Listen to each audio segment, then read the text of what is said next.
Bismillahirrahmanirrahim. Assalamualaikum warahmatullahi wabarakatuh. Waalaikumsalam warahmatullahi wabarakatuh. Alhamdulillahirabbil alamin. Alhamdulillahilladzi anzala as-sakinata fi qulubil mu'minin liyazdadu imanan ma'a imanihim. Asyhadu an la ilaha illallah wahdahu la syarika lah. Wa asyhadu anna Muhammadan 'abduhu wa rasuluhu la nabiyya wa la rasula ba'dahu amma ba'd. Alhamdulillahirabbil alamin, puji syukur kepada Allah Subhanahu wa taala yang telah memberikan kita rahmat, nikmat beserta hidayahnya, sehingga alhamdulillah pada pagi hari yang cerah ini Allah izinkan kita untuk bisa berkumpul di rumah makan gratis Geria Bahtera. Dengan kondisi sehat walafiat. Alhamdulillah. Salawat dan salam semoga senantiasa tetap tercurahkan kepada Nabi besar kita Nabi Allah Muhammad sallallahu alaihi wasallam, pada keluarga beliau, pada para sahabat-sahabat beliau, kepada para tabi'in, tabi'un tabi'in beliau, dan seluruh para pengikutnya, termasuk kita semua yang hadir di rumah makan gratis Geria Bahtera ini. Semoga Allah senantiasa mudahkan, kuatkan kita untuk bisa terus berittiba kepada Nabi Muhammad sallallahu alaihi wasallam, sehingga kita layak mendapatkan syafaat beliau di hari kiamat kelak. Amin. Bapak Ibu yang dirahmati Allah Subhanahu wa taala, bagaimana kabarnya semua? Alhamdulillah. Semoga hadirin Bapak Ibu yang hadir pada pagi hari ini senantiasa Allah berikan kesehatan, senantiasa Allah berikan kelancaran rezeki. Semoga Allah senantiasa mudahkan setiap ataupun segala urusan. Amin Allahumma amin.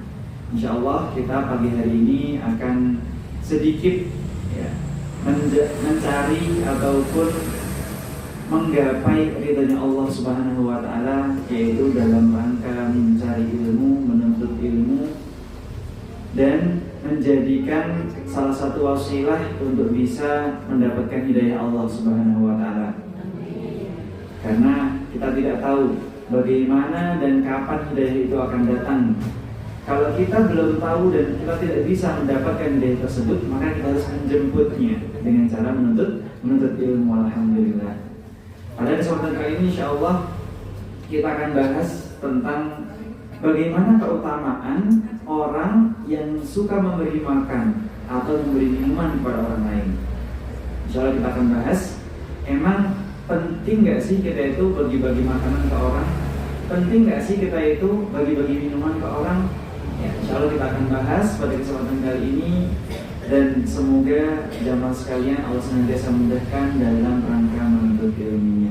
Bismillahirrahmanirrahim. Allahumma inna nas'aluka ilman nafi'an wa rizqan thayyiban wa amalan mutaqabbala. Allahumma inna nas'aluka al-huda wat-tuqa wal-afafa wal-ghina. Allahumma inna na'udzubika min ilmin la yanfa' wa min qalbin la yakhsha wa min nafsin la tashba' wa min da'watin la yustajabu laha. Amin. Baik. Bapak Ibu yang dirahmati Allah Subhanahu wa taala, sudah tahu belum keutamaan orang yang suka memberikan makanan itu termasuk sebagai siapa dan sifatnya nanti, bukan hanya di dunia tapi di akhirat kelak beliau menjadi apa? Tahu? Sudah tahu? Keutamaan orang yang memberikan makan itu adalah salah satu daripada ciri-ciri ahli surga. Keutamaan orang yang suka memberikan makan, suka memberikan minum adalah salah satu daripada banyak ciri-ciri ahli surga. Jadi Nabi SAW pernah bersabda ketika Abdullah bin Zaid, yaitu salah seorang sahabat Nabi, yaitu beliau diberikan makanan atau dihidangkan makanan untuknya. Kemudian Abdullah bin Zaid dan Rasulullah SAW mengajarkan sebuah doa ketika ia dihidangkan makanan, dikatakan kepadanya, "Qul," katakanlah, "Allahumma at'im man at'amana wasqi man saqana." Allahumma at'im man at'amana wasqi man saqana. Wahai Abdullah bin Zaid, kalau kamu diberikan makan, dapat ada orang kasih makan ke kamu, orang kasih minum ke kamu, dan lupa katakan, "Allahumma at'im man at'amana wasqi man saqana." Ada yang sudah hafal doa ini? Yuk ikuti setelah kami. Allahumma at'im man at'amana wasqi man saqana. Ini adalah doa ketika ada orang yang memberikan makan ke kita atau memberikan minum kepada kita. Jangan hanya matur nuwun nggih, waduh ibu kok repot-repot, makasih banyak. Jangan, mulai sekarang diganti. Habis dikasih makan, jawab Allahumma at'im man at'amana wasqi man saqana. Artinya apa, sudah tahu? Ya Allah, berikanlah makan juga kepada orang yang memberi makan kepada kami, dan berikanlah minuman juga kepada orang yang memberikan minuman kepada kami. Nih, salah satu doa yang diajarkan Nabi Muhammad SAW kepada Abdullah bin Zaid, salah seorang sahabat. Jadi jamaah sekalian, ketika ada orang yang memberikan makan, jangan sampai lupa dibacakan hal tersebut. Dan Nabi mengatakan, orang yang la yashkurullaha hatta la yashkurillaha hatta man la yashkurin nas, atau kama qala. Orang itu tidak akan menjadi orang yang bersyukur apabila dia tidak berterima kasih kepada manusia. Dia tidak akan bersyukur kepada Allah sampai dia itu berterima kasih kepada manusia. Salah satunya mengucapkan doa ini tadi. Ya, kalau yang memberikan makan, kita habis beliau kasih makan ke kita, beliau kasih minum buat kita, kemudian kita ucapkan Allahumma at'im man at'amana wasqi man saqana. Kalau dia nggak tahu, ya udah, la ba'sa bihi. Afdal, itu lebih afdal daripada dia tahu. Karena salah satu yang membuat dia itu menjadi ahli surga ketika dia betul-betul ikhlas, rela, ridho, udah nggak pikirin apa yang sudah dia sedekahkan. Seperti yang disebutkan dalam Al-Quran surah Al-Insan, ya, innama nut'imukum liwajhillahi la nuridu minkum jazaa'an wala syukura. Sesungguhnya kami itu memberikan makan kepada kalian, la nuridu minkum jazaa'an wala syukura. Kami itu nggak butuh balasan dari kalian, atau bahkan hanya sekedar ucapan terima kasih. Jamaah sekalian dirahmati Allah Subhanahu wa taala. Kira-kira ada nggak orang yang habis bagi-bagi, habis baksos, habis bagi-bagi sembako, bagi-bagi makanan, bagi-bagi minuman, kok nggak bilang terima kasih? Dikasih makanan, dikasih minuman, mana terima kasihnya ibu? Itu doang udah? Ada kira-kira? Ada. Masya Allah. Ya, semoga kalau ada berarti semoga kita tidak termasuk daripada orang-orang yang demikian. Karena sesungguhnya orang yang suka memberikan makan ikhlas lillahi ta'ala, dia akan mengatakan la nuridu minkum jazaan wala syukura. Kita sesungguhnya tidak butuh balasan dari ibu-ibu, bapak-bapak sekalian, ataupun hanya sekedar ucapan terima kasih kami tidak butuh. Pokoknya buat makan makanan, minum minuman, udah habis itu selesai. Udah cukup itu aja. Ibu, bapak nanti mohon disantap hidangannya, tapi nanti jangan lupa ya review bintang 5. Nah ini makanya biar kita dijauhkan daripada sifat perbuatan tidak ikhlas, ya, yaitu apa? Jangan sampai kita meminta balasan ataupun ucapan terima kasih. Karena memang Bapak Ibu dirahmati Allah Subhanahu wa taala, nanti di surga kelak itu akan ada 8 pintu. Surga itu ada 8 pintu, ya, banyak pintunya. ada dari babus sholat, pintu orang-orang masuk surga lewat jalur sholat. Kemudian babu al-jihad, ada pintu masuk surga orang yang suka berjihad, dulu meninggalnya di medan perang, syahid matinya. Ada orang yang masuk surga karena melewati babul hajj, pintu haji. Dia sudah haji, hajinya mabrur, masuk surganya lewat pintu haji. Ada juga pintu yang keempat, orang yang suka berzakat ataupun melaksanakan zakat fitrah dan zakat mal.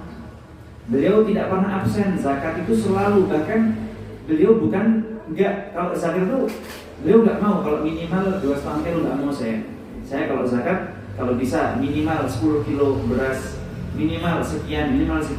Ini orang-orang masuk surga lewat pintu zakat. Belum lagi ada orang-orang yang masuk surga lewat pintu puasa, babur ar-rayyan, ya. Orang-orang masuk surga lewat jalur pintu surga orang yang suka berpuasa. Senin Kemis berpuasa, Daud berpuasa, kemudian Ayyamul Bid berpuasa, Syawal berpuasa, Arafah berpuasa, Tasu'a berpuasa, Ramadan apalagi selalu berpuasa. Masuk surganya lewat pintu ar-rayyan. Yang keenam, ada juga orang-orang yang pemaaf, al-kadhiminal ghaidha wal 'afina 'anil nas. Mereka ini kalau disakiti sama orang lain selalu memaafkan. Sebelum yang menyakiti minta maaf, dia udah memaafkan duluan. Di sini, sebelum tidur, ya Allah, saya ridho terhadap siapapun yang berbuat jahat sama saya, maka tolong ampunilah fulan yang menyakiti saya tersebut. Nanti dia akan masuk surga di pintu surga para pemaaf. Dan yang terakhir, babus shadaqah, pintu surga khusus untuk orang-orang yang suka bersedekah, suka traktirin temannya, suka jajanin temannya, suka ngundang tetangga-tetangganya ke rumahnya, makan-makan di rumahnya. Nah, ini kalau kita pengen masuk surga lewat jalur babus shadaqah, masuk surganya sudah jelas pintunya. Nanti pintu surga tentang orang-orang yang suka bersedekah, entah itu dalam bentuk makanan, entah itu dalam bentuk minuman. Bapak Ibu sekalian dirahmati oleh Allah Subhanahu wa taala, tahu tidak kalau ternyata it'amut ta'am wa isqa'is suqya, memberikan makan ataupun memberikan minum, itu termasuk daripada amal jariyah. Sudah tahu? Ustaz, kok bisa amal jariyah? Kan makanan kita nanti pada akhirnya diolah, kemudian toh dibuang jadi limbah. Minuman kita yang kita minum toh juga nanti diolah, habis itu dibuang jadi limbah juga pada akhirnya. Kok bisa jadi amal jariyah, Ustaz? Bapak Ibu yang dirahmati Allah, ketika makanan tersebut masuk ke dalam tubuh kita, apa yang terjadi? Itu menjadi energi. Energinya dibuat apa? Sama sahib, orang yang sedang bekerja, ia salurkan energinya untuk menafkahi keluarganya, untuk beribadah kepada Allah, dipakai buat salat, dipakai buat ngaji, dipakai buat hal-hal dalam kebaikan. Maka setiap kali dia berbuat kebaikan, orang yang memberikan makan ini tadi atau orang yang memberikan minum ini tadi, dia akan mendapatkan pahala ka'ajru fa'ili, sebagaimana pahala yang dilakukan oleh orang tersebut. Enak dong Ustaz tadi? Iya. Makanya Bapak Ibu sekalian, kalau pergi umroh pasti sering ya mendapat orang bagi-bagi makanan di pinggir jalan. Ayo, siapa yang pernah terima air gratis ketika umroh? Ada anak kecil yang keliling ngasih kurma gratis. Halal, ya kan? Halal, dikasih roti, dikasih air, dikasih aqua yang kecil itu. Itu kalau orang Arab bilang abunis firial. Jadi minumannya itu kayak kecil gitu ya. Minumannya botolnya kecil banget, ya. Dimana itu sering dibagi-bagikan di jamaah haji dan umroh. Makanya orang-orang sana itu, mereka itu tahu karena keutamaan dan sangat luar biasa besar pahalanya dari orang yang memberikan makan ataupun minuman. Makanya orang-orang sana kalau sedekah itu nggak tanggung-tanggung. Ini alhamdulillah seperti rumah makan gratis Gria Bahtera ini sebenarnya sudah sedikit memberikan contoh gambaran daripada apa yang terjadi di kota Nabi ataupun di tanah suci Mekah dan Madinah sana. Karena orang-orang sana jangan sekalian, ini rumah makan gratis jangan sekalian. Di sana di momen-momen tertentu seperti haji, Ramadan. Mereka bukan hanya sedekah makanan, tapi mereka bangun tenda besar, bangun posko ini buat buka gratisnya jamaah Masjid Nabawi, jamaah Masjidil Haram. Ini buat sahurnya jamaah Masjid Nabawi, jamaah Masjidil Haram. Maka ini sudah sangat banyak sekali terjadi dan orang-orang pada berlomba-lomba dalam kebaikan. Maka jangan dirahmati Allah Subhanahu wa taala. Yuk, ini kita sekarang harus semakin menjadi orang yang dermawan. Karena Nabi Sallallahu Alaihi Wasallam juga mencontohkan kita untuk bisa menjadi orang yang dermawan.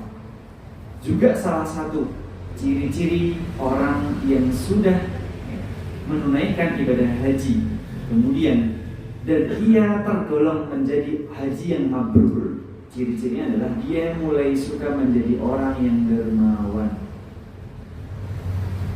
Kalau kita belum haji, latihan dulu sekarang jadi orang dermawan. Ketika nanti pulang haji, semoga Allah mudahkan kita untuk bisa pergi haji ke Baitullah.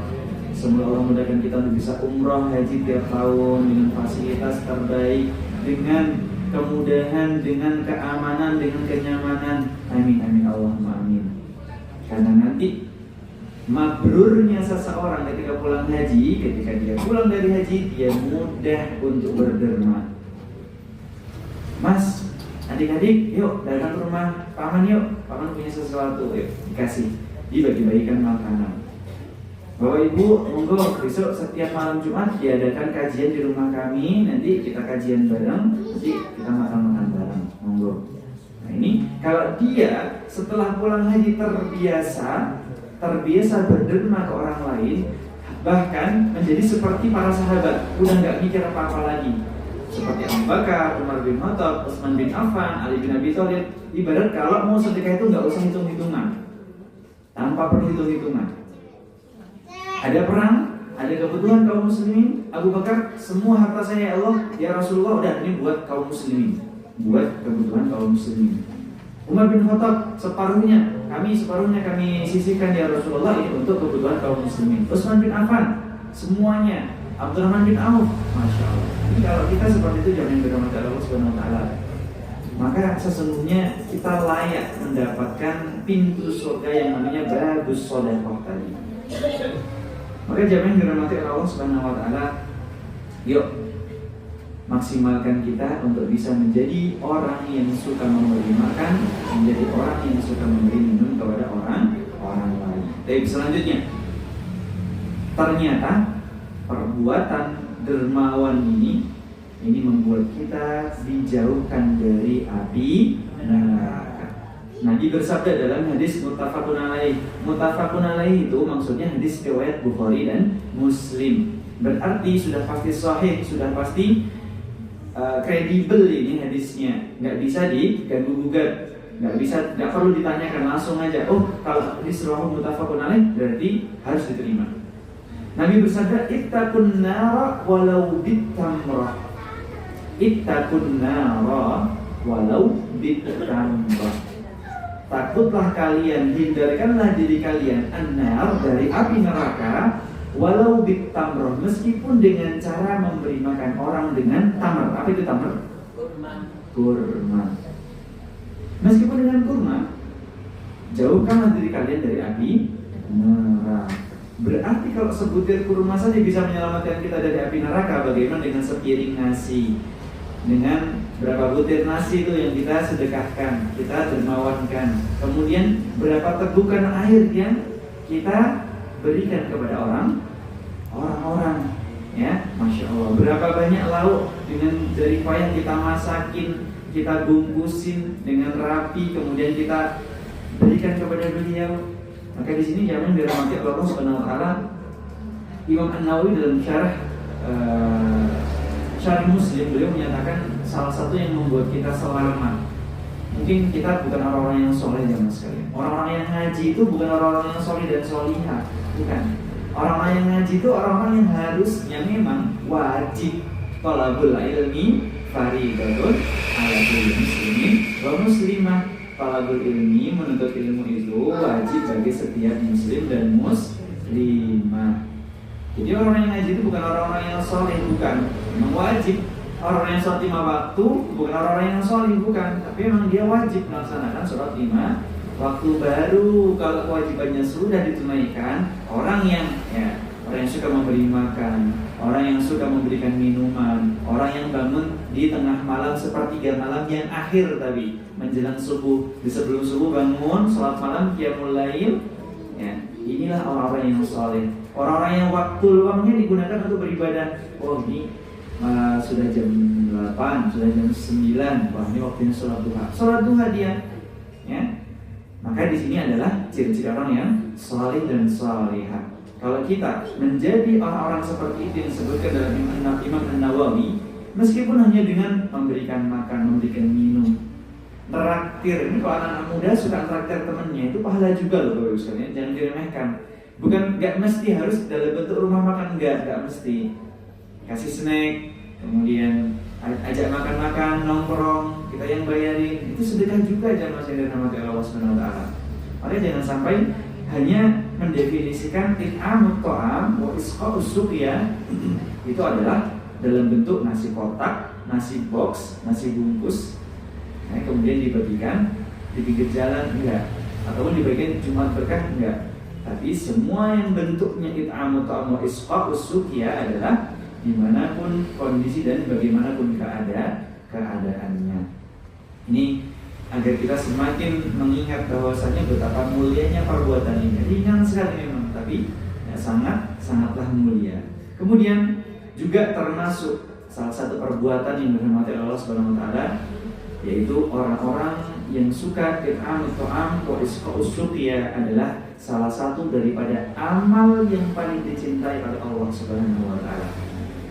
Salah satu amal yang paling dicintai oleh Allah Subhanahu wa taala adalah yaitu it'amut ta'am wa isqa'us suqya.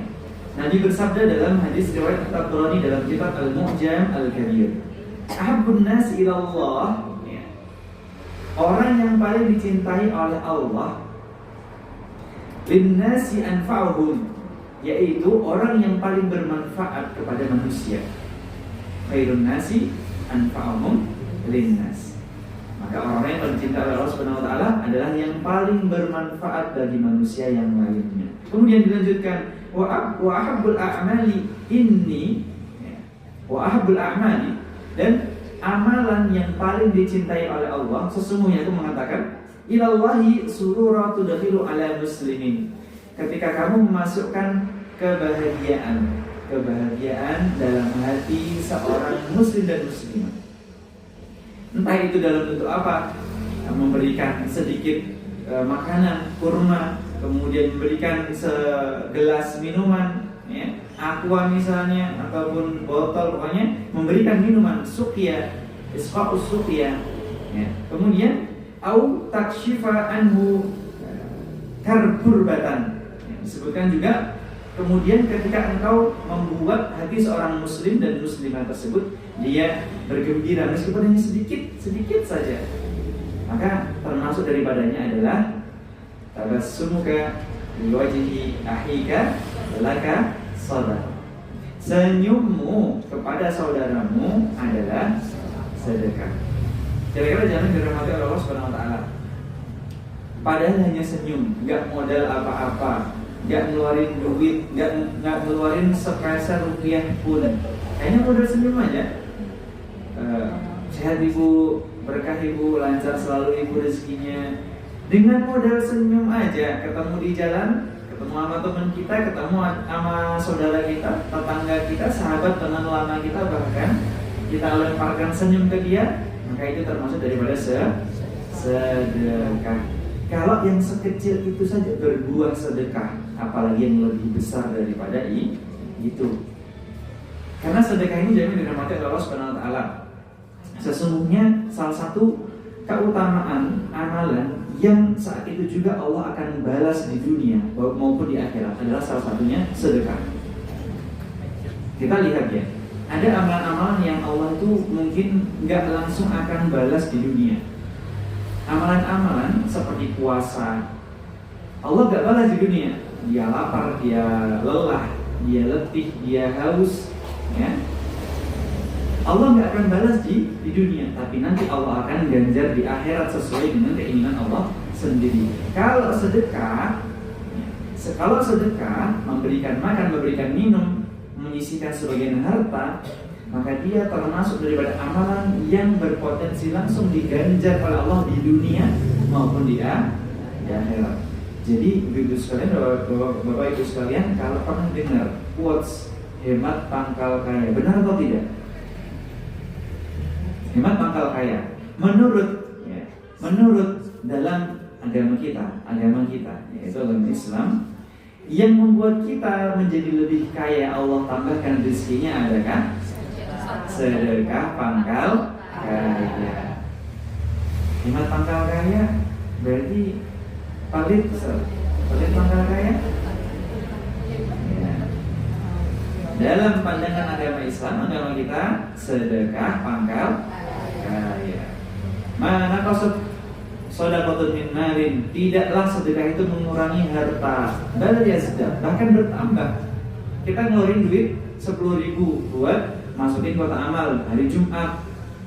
Memang kita sedang keluar, saldo kita di rekening berkurang, ataupun jumlah harta kita berkurang di sisi kita, tapi di mata Allah justru itu bertambah.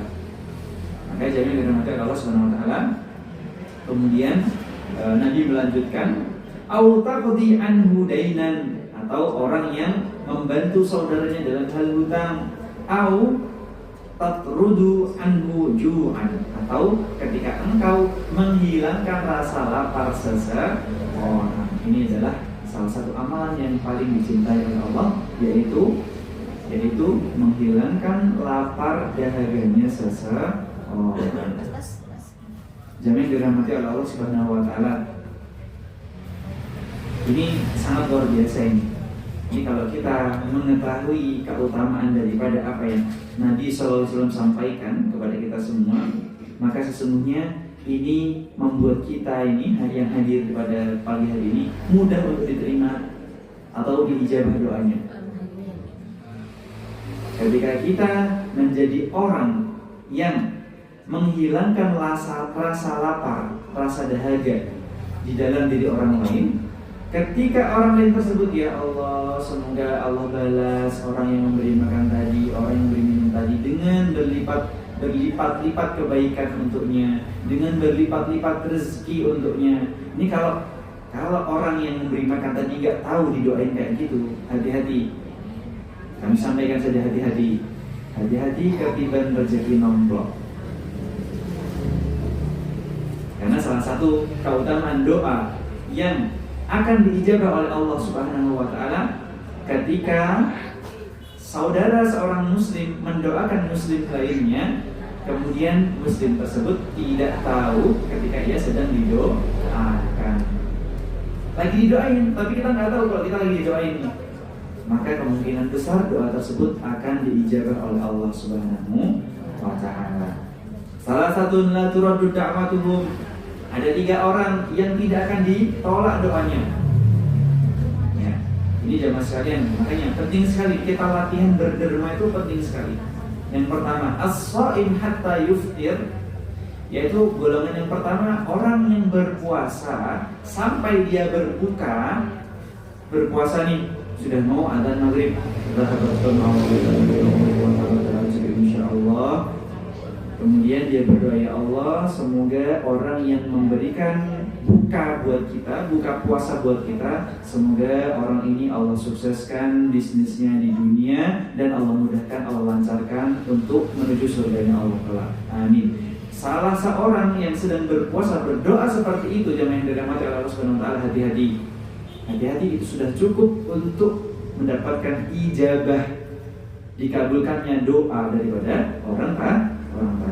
As-shaim hatta yuftir, yang pertama, yaitu orang yang berpuasa sampai dia berbuka. Makanya jemaah sekalian, kalau perlu tambah, yuk bagi yang puasa, buka puasa gratis, misalnya di sini ya, ini kan makan gratis, ada gitu ya. Jam berapa? Pagi ya biasanya ya? Oh, jam 12 siang ya berarti.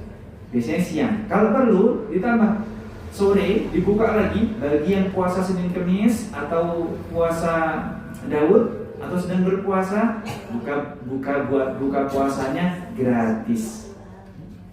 Nah, jamin dirahmati Allah Subhanahu wa taala, karena orang yang berpuasa pas dia mau berbuka doanya itu mustajab. Yang kedua, wal imam al adil. Yang kedua, orang yang mudah dikabulkan doanya adalah imam al adil, pemimpin yang adil. Orang yang akan mudah dikabulkan doanya adalah pemimpin yang adil. Maka biasanya kalau pemimpin itu adil, jamaah sekalian, rakyatnya makmur, kemudian masyarakatnya tidak pernah kekurangan, selalu terpenuhi kecukupan ataupun kebutuhan hidupnya, selalu cukup, minimal cukup, nggak kurang. Ya, kalau imam ataupun pemimpinnya adil. Negara kita insya Allah pemimpinnya adil ya sekalian ya. Insya Allah. Amin. Amin. Semoga Allah limpahkan pemimpin negara kita, pemimpin kota Wonosobo itu adil ya Allah. Jadikanlah pemimpin yang adil sehingga kita semua rakyatnya juga tercukupi kebutuhannya. Kemudian yang ketiga, wal imam al adil. Kemudian wada'watul mazlum, orang yang terzalimi.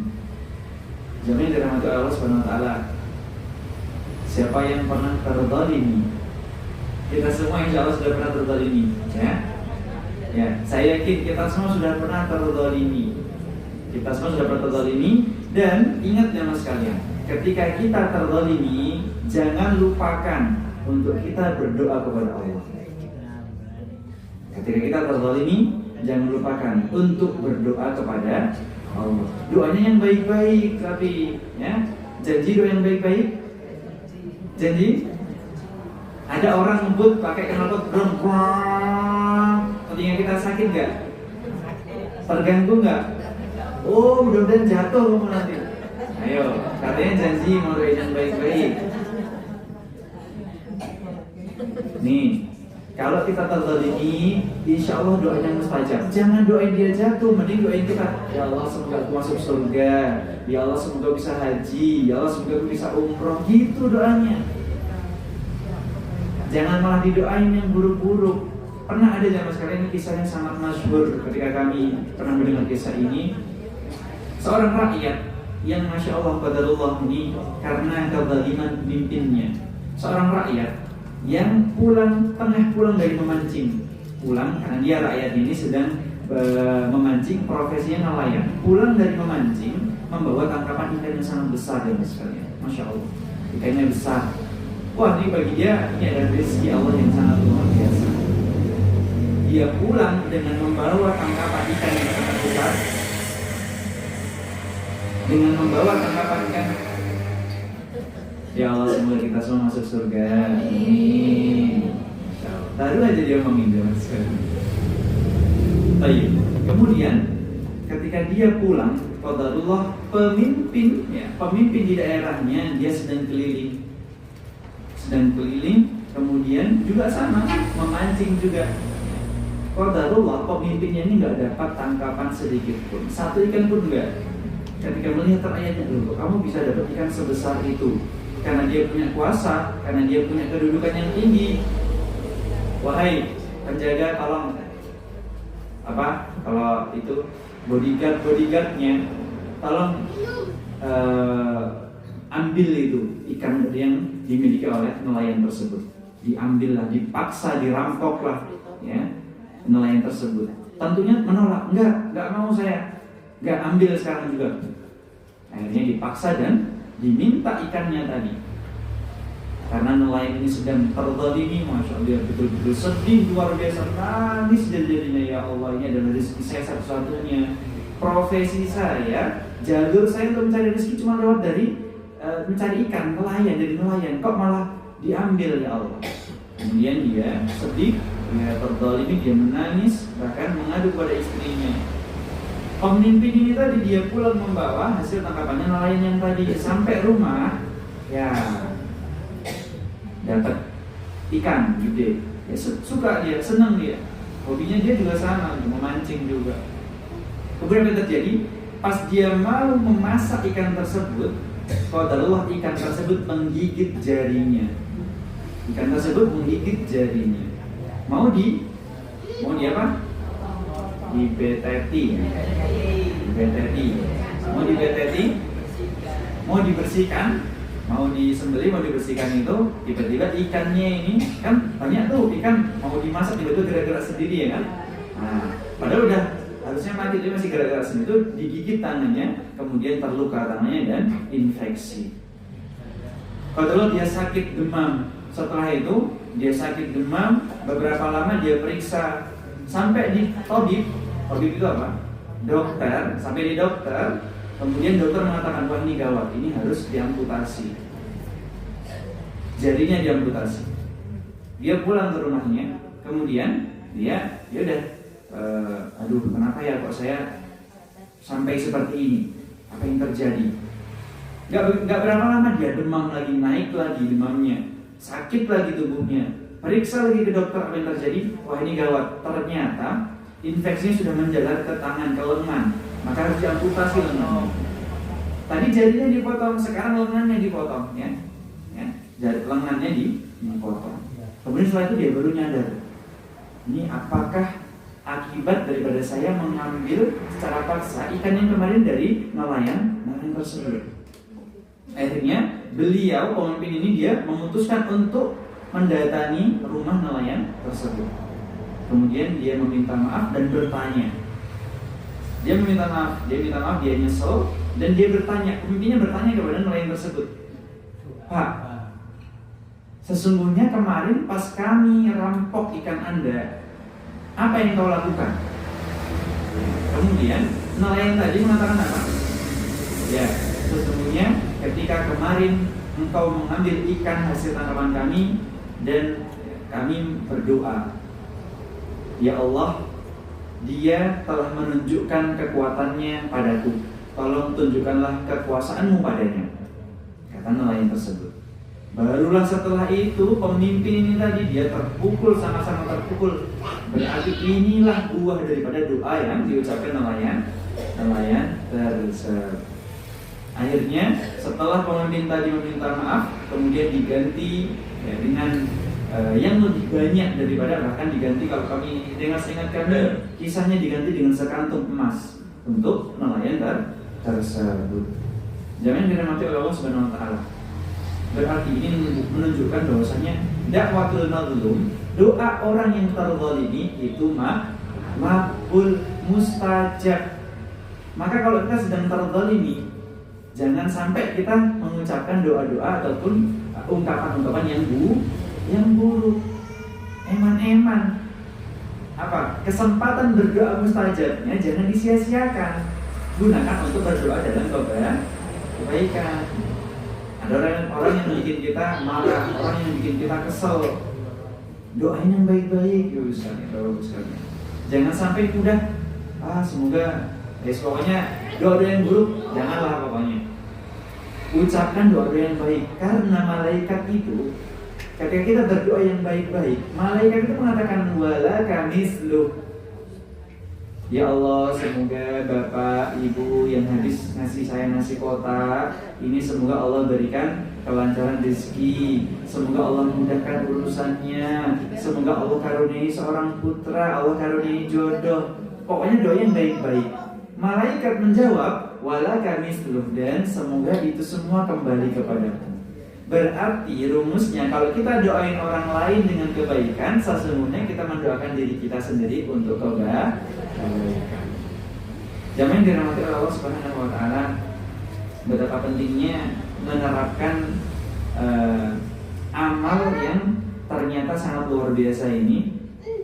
Di mata manusia sangat biasa, ngasih makan, ngasih minum, itu sangat biasa sekali, bagi-bagi sangat biasa. Bahkan dalam kehidupan sosial, sesuatu yang wajib mungkin kita harus bersosialisasi, ya.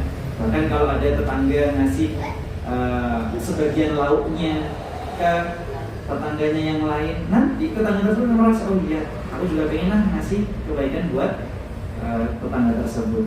Jadi saling berbuat baik di antara mereka. Ini kalau mereka betul-betul tahu tentang keutamaan memberi makan dan dan minum. Nggak apa-apa meskipun hanya segelas air, sebutir kurma, nggak apa-apa. Nggak usah malu, Ustaz, masa saya cuma sedekah sebutir kurma? Nggak apa-apa, boleh, afdal, itu lebih baik daripada tidak bersedekah.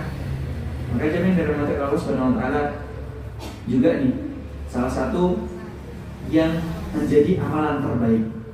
Salah satu yang menjadi amalan terbaik adalah, mungkin ini saya juga baru sadar beberapa waktu yang lalu. Padahal saya sudah lama tinggal di Madinah, di kota Nabi. Ketika itu kami melihat, kenapa ya kok orang-orang itu sedekahnya kebanyakan air? Kenapa ya? Kok mereka itu jadi naruh air satu apa namanya? Bukan satu galon, satu dus, kan banyak tuh isinya. Kenapa kok diletakkan begitu saja di pinggir jalan, digratiskan? Kenapa kok air? Kok nggak makanan? Kok nggak roti? Kok nggak apa? Kebanyakan air ya mas kalian.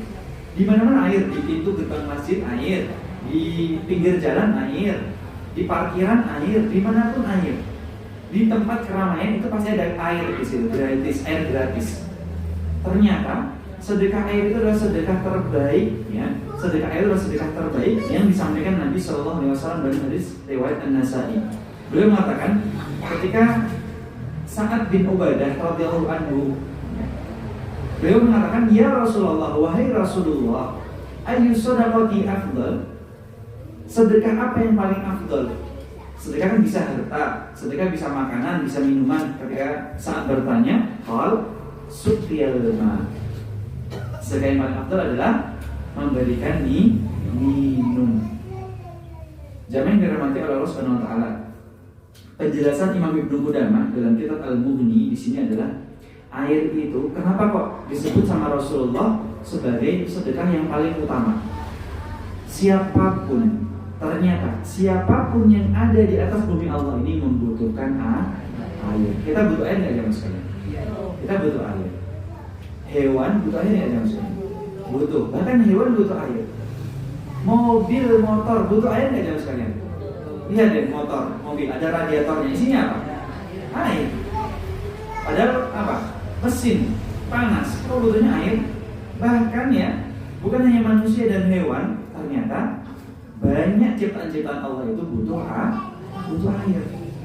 Makanya sampai di zaman Nabi tersebut, Utsman bin Affan, beliau sedekah air seharga 6 miliar. Kalau mau di sini, sumur di daerah Wonosobo harganya berapa ya misalnya? Sumur, bikin sumur berapa di Wonosobo? Per meter. Oh berapa itu per meter? Per meter 500.000. Oke, anggap aja 20 meter deh. 5 kali 20 100, 10 juta. 10 juta. Ini kalau 20 meter sumurnya. Berarti satu sumur 20 juta. Mas Utsman bin Affan, beliau menyediakan sumur seharga 6 miliar. Sumur apa itu 6 miliar? Sumur Zam-Zam? Bukan sumur Zam-Zam itu. Itu sumur milik orang Yahudi yang ada di Madinah. Zaman sekarang kalau sudah pernah pergi umroh, ada daerah di dekat kampus kami ya, di Universitas Islam Madinah itu di depannya ada namanya daerah Sultanah. Di Sultanah itu ada sumurnya Utsman bin Affan seharga 6 miliar.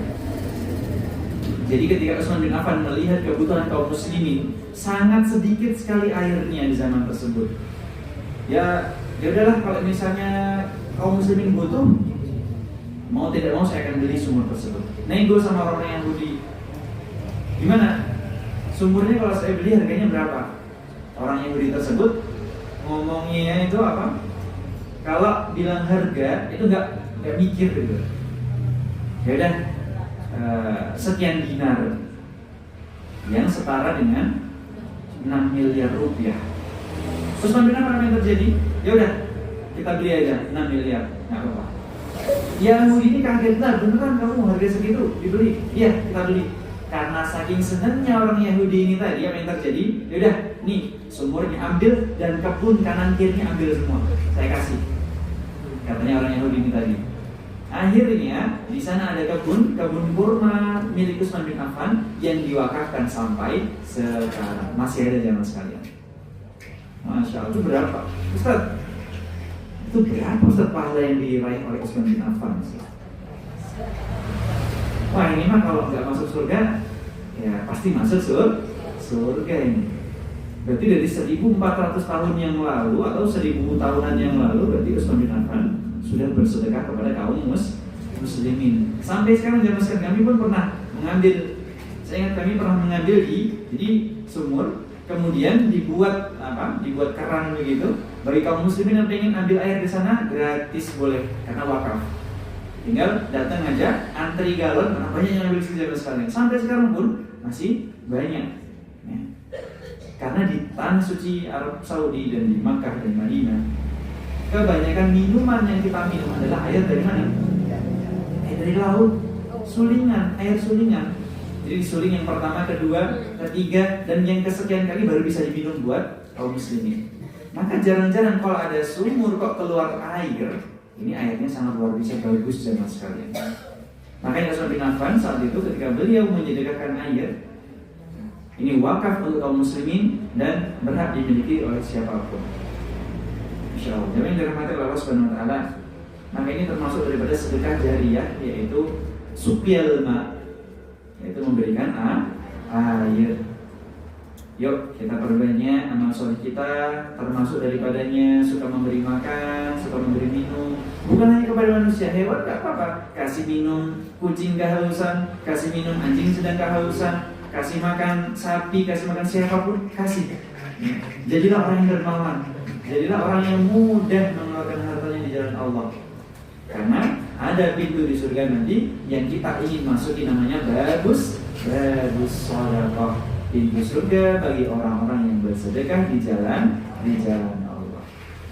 Jangan dirahmati Allah Subhanahu wa taala. Sebelum kita akhiri, ada waktu kurang lebih sekitar 10 menit. Tafadhol jamaah sekalian yang ingin sharing, ingin diskusi, ingin bertanya, tanya jawab. Ada sesi tanya jawab atau tidak? Sesi tanya jawab ada? Betul? Tidak ada? Atau kalau mau bertanya, al-asabihi, kemudian nanti sebelum kita akhiri kita berdoa. Baik, falyatafadhal alaihi masykuran, barakallahu fiikum.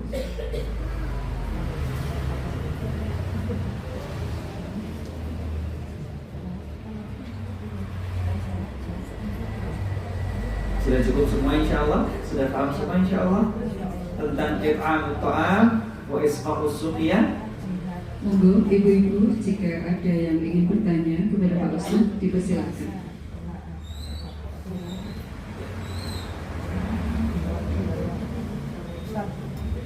Tafadhal Ibu, barakallahu fiikum. Waalaikumsalam. Di wakil mah ya Ustaz ya, saya tanya ini masalah zikir. Setelah sholat, kalau misalnya imam itu kalau salam langsung zikirnya terus kencang gitu. Nah saya itu selalu sering nggak konsentrasi, tapi saya langsung pulang. Oh gitu. Terus saya terus dilanjut di rumah gimana? Oh iya, masya Allah. Barakallahu fiikum. Afwan, banyak tunggu bisa baik. Bagaimana tentang zikir ketika sholat?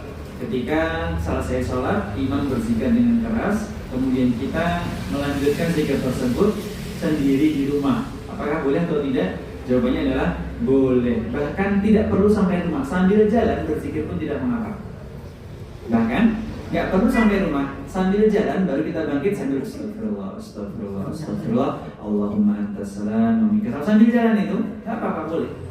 Kemudian la ilaha illallah wahdahu la syarika lah, lahul mulku wa lahul hamdu wa huwa ala kulli syai'in qadir. Allahumma la mani'a lima a'taita wa la mu'tiya lima mana'ta wa la yanfa'u dzal minkal jaddu, sampai dia baca ayat kursi, sampai dia baca trikul, ya.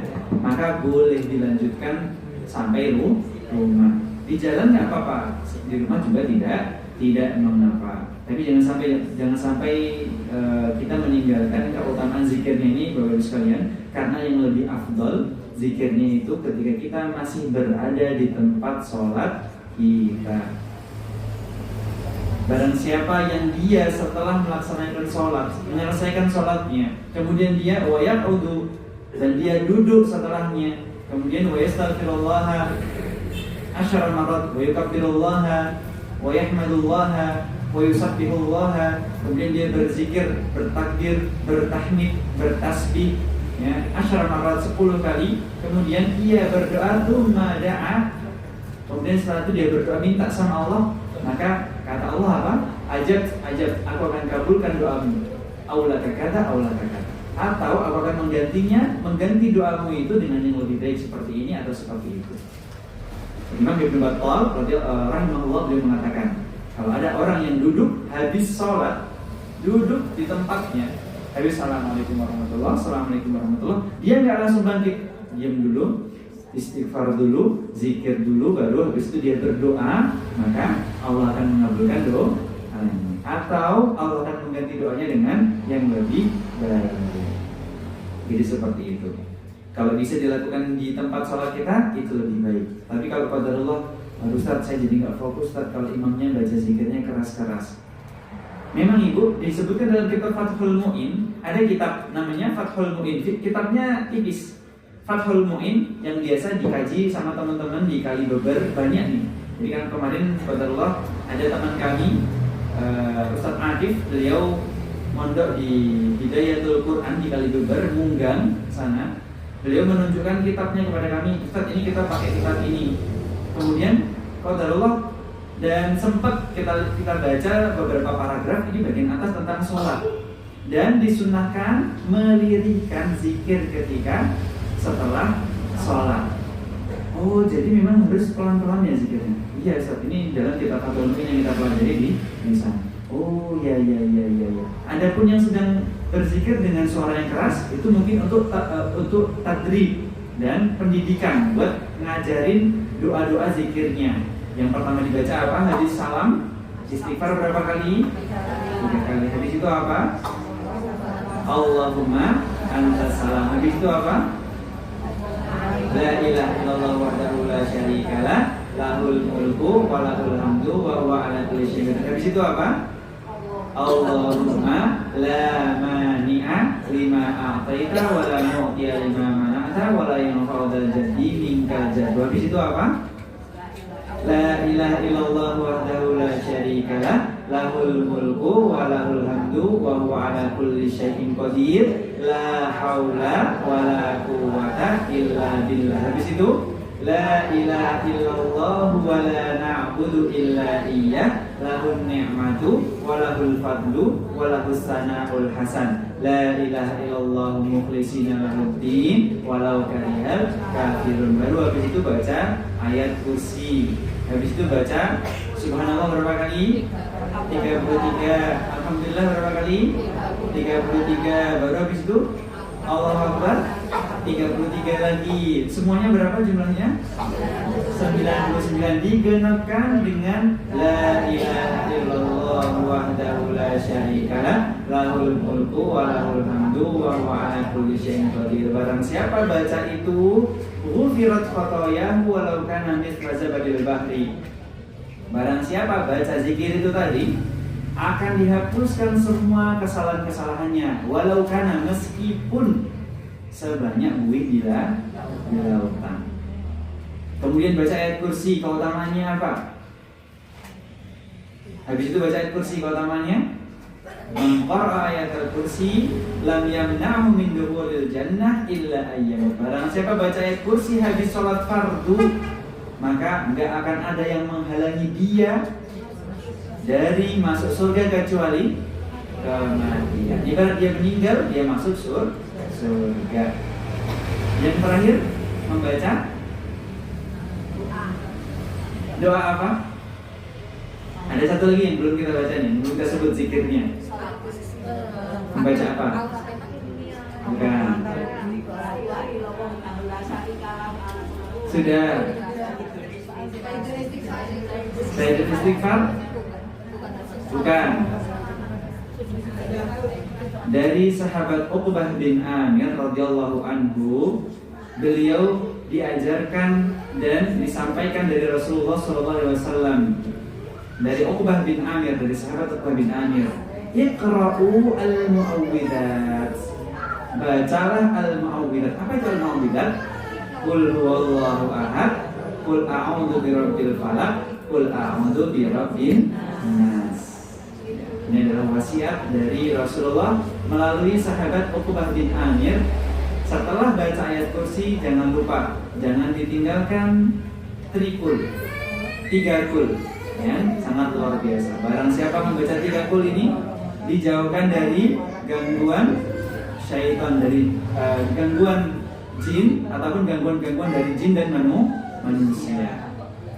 Baik, ini adalah zikir kita setelah sholat. Baru setelah itu mau Allahumma firli wa liwalidayya boleh, Rabbana atina boleh, Rabbana fir lana dzunubana boleh, Rabbana la tuzigh qulubana boleh. Bebas. Setelah itu mau doa apapun boleh. Insyaallah akan dikabulkan oleh Allah.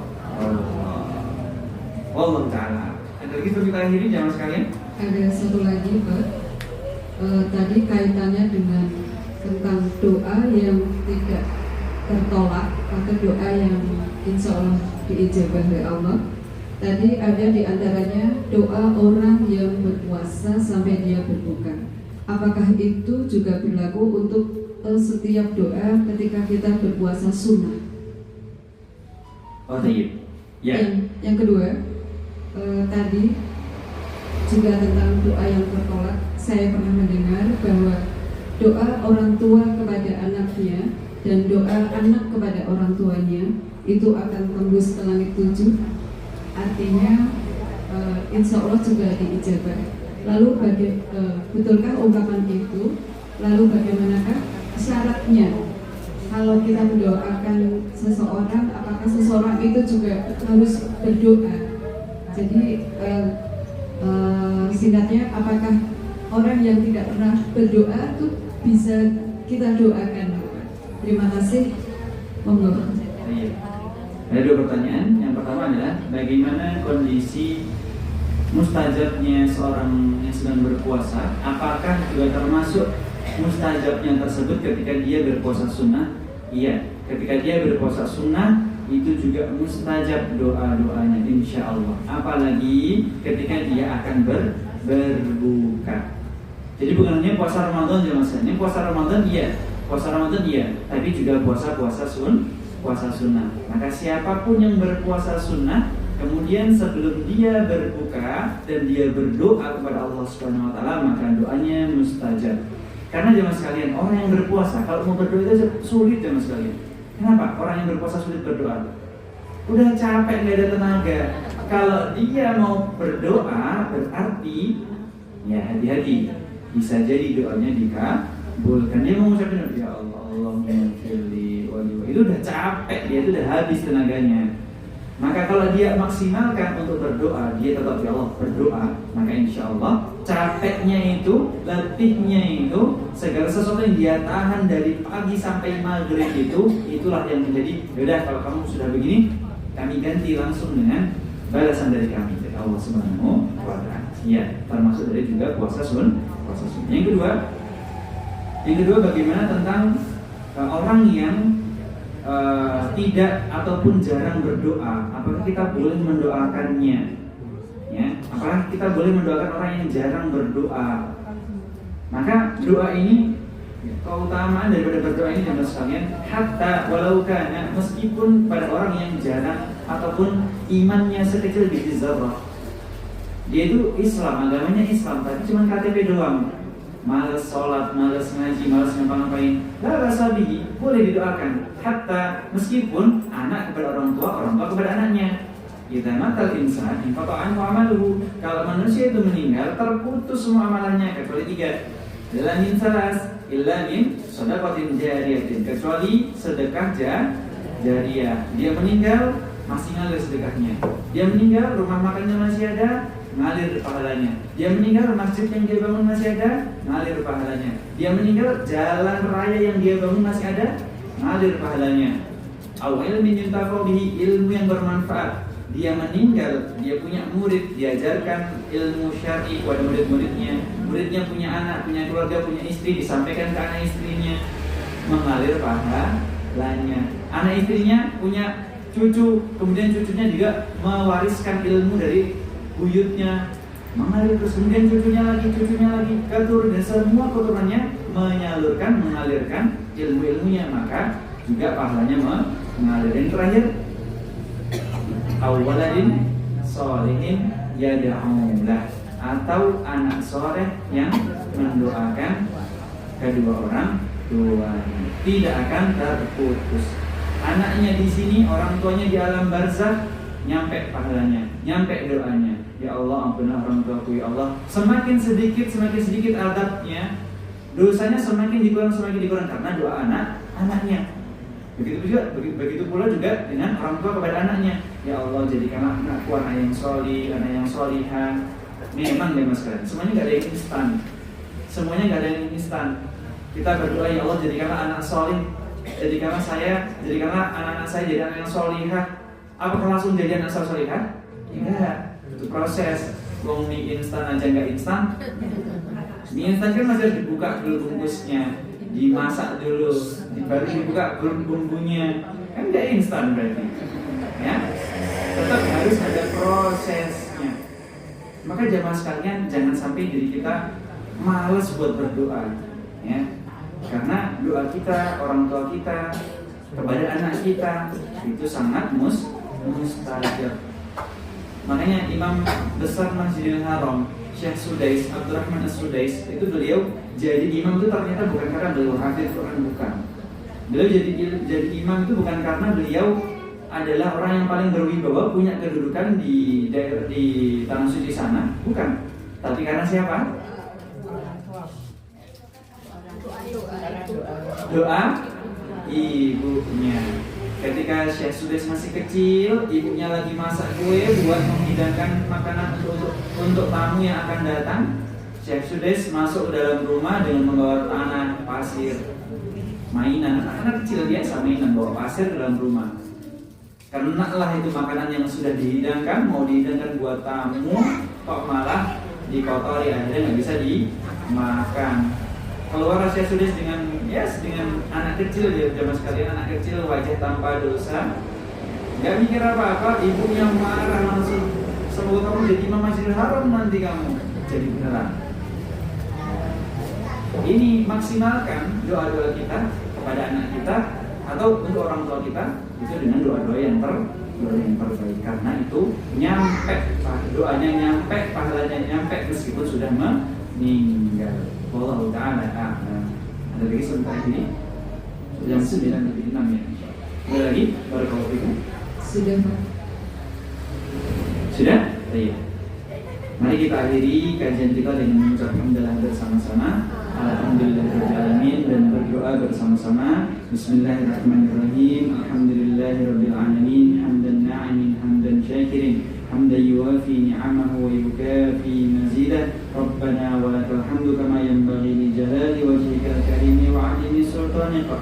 Allahumma ya muhawwilal hawli wal hawal, Allahumma ya muhawwilal hawli wal ahwal, hawwil ahwalana ila ahsanil hal. Allahumma ya muqallibal qulub, tsabbit qulubana ala dinik. Wa ya musarrifal qulub, sarrif qulubana ila ta'atik. Allahumma ya razzaq, Allahumma arzuqna, Allahumma ij'alna minasy syakirin was sabirin. Allahumma ij'alna minas salihin was salihati wal muslihin wal muslihat. Rabbana afriq 'alaina sabra wa tawaffana muslimin. Rabbana la tuzigh qulubana ba'da idh hadaitana wa hab lana min ladunka rahmah innaka antal wahhab. Rabbana atina fid dunya hasanah wa fil akhirati hasanah wa qina adzaban nar. Allahumma ansur ikhwanana al-muslimin al-mujahidin al-mustad'afin fi Filistin. Allahumma ansur ikhwanana al-muslimina wal mustad'afina fi kulli makanin wa zaman. Subhana rabbika rabbil izzati amma yasifun wa salamun 'alal mursalin walhamdulillahi rabbil alamin. Jazakumullahu khairan. Kita akhiri dengan doa kafaratul majlis. Subhanakallahumma wa bihamdika asyhadu an la ilaha illa anta astaghfiruka wa atubu ilaik. kami ucapkan astagfirullahaladzim ala qadri akhtaq, kami mohon maaf atas segala kekurangan kami, walasna bi khairikum, dan kami tidak lebih baik dari jamaah sekalian. Semoga kajian-kajian kita ini menjadikan batu loncatan kita, wasilah kita untuk menggapai ridhonya Allah, dan Allah mudahkan kita untuk masuk ke dalam surganya Allah Subhanahu wa ta'ala. Amin amin amin. Barakallahu fikum, wabillahi taufiq wal hidayah, wa ridha wal inayah. Wassalamualaikum warahmatullahi wabarakatuh. Waalaikumsalam warahmatullahi wabarakatuh. Terima kasih kepada